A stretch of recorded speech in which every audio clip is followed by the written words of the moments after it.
चांदवड तालुक्यात पुन्हा बिबट्याचा हल्ला. दरेगावात मेंढ्या चारताना तरुणावर झडप.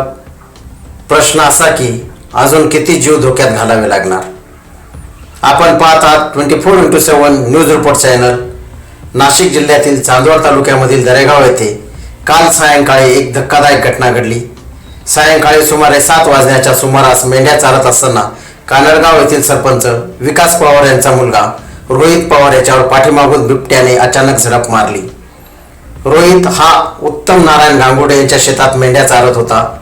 अचानक झालेल्या हल्ल्यामुळे परिसरात भीतीचे वातावरण निर्माण झाले आहे. सुदैवाने तिथे उपस्थित मेंढपाळांनी आरडाओरड केल्यामुळे बिबट्याने माघार घेतली आणि रोहितचा जीव थोडक्यात बचावला. जखमी रोहितला तात्काळ उपचारासाठी मनमाड येथील शासकीय रुग्णालयात दाखल करण्यात आले आहे. रोहित हा 11वी मध्ये शिक्षण घेत असून वडिलांना मदत करण्यासाठी शाळेनंतर मेंढ्या चारण्यासाठी गेला होता. या परिसरात बिबट्यांची वाढती दहशत. वन विभाग नेमके काय करत आहे? पुन्हा अशी घटना होऊ नये यासाठी ठोस उपाययोजना केव्हा होणार? स्थानिक नागरिकांना सुरक्षितता कधी मिळणार?